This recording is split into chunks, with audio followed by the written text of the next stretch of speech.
The lunch crowd at the Boardwalk Cafe was buzzing that summer afternoon, music, laughter, and the smell of grilled food filling the air. At a corner table sat a quiet man in a faded gray hoodie, sipping black coffee. His hands were steady, his eyes calm, too calm. Next to him sat a little boy, no older than 8, laughing at a stray seagull trying to steal his fries. To most, they looked like any father and son sharing a moment. But there was something about the man's posture, shoulders straight, back never fully relaxed, eyes always scanning. He wasn't just any dad. He was Staff Sergeant Mark Turner, once a Marine sniper, decorated, disciplined, and retired after a mission that cost him half his hearing and his best friend. Now, he was just trying to be a good father.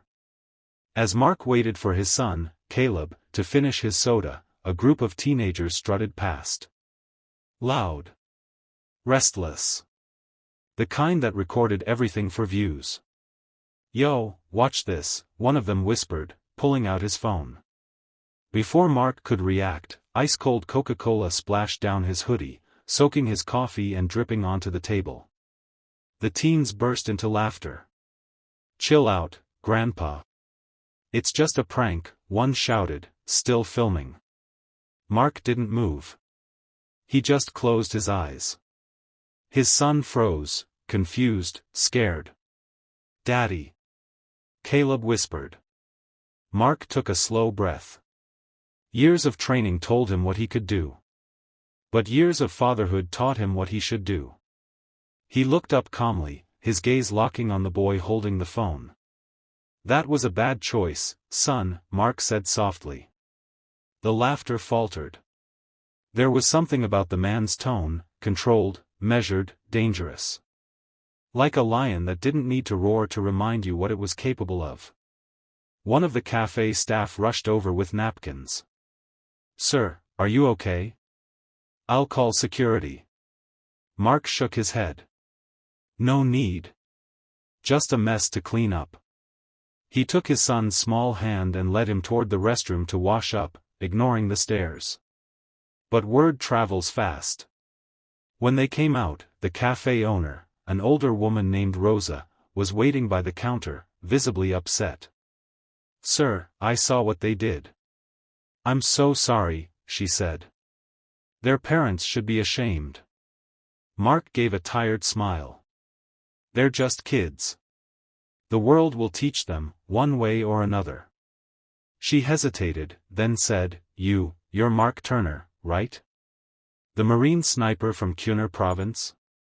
Mark blinked, surprised. "You recognize me?" "My husband served with you," Rosa said softly.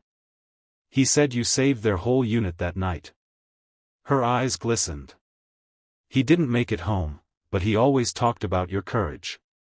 Mark's throat tightened. For a moment, he had no words. Rosa placed her hand over his.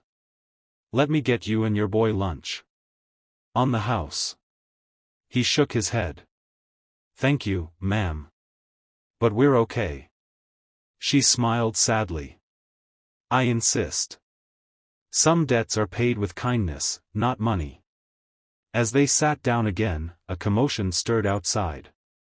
The same teenagers were surrounded by 2 police officers. Apparently, someone in the cafe had reported them.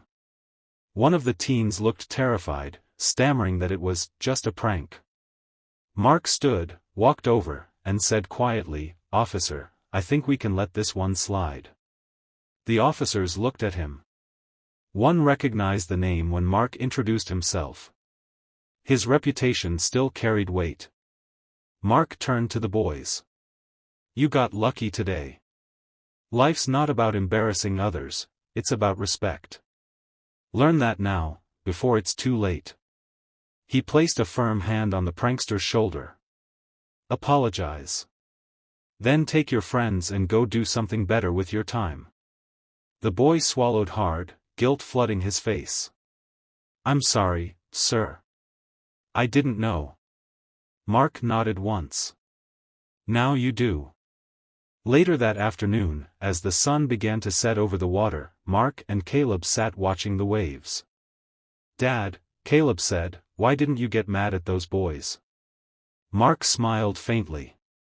"Because anger doesn't teach, son. Kindness does. The world's already got enough people who fight to be right. We just need a few more who fight to do right." Caleb leaned against his father's shoulder. "You're the best, Dad." Mark looked at the horizon, the same calm, steady gaze of a man who had seen war and chosen peace instead. And for the first time in years, he felt something he hadn't in a long time: lightness. Because in a world quick to mock and slow to love, sometimes the strongest thing a man can do is simply stay kind.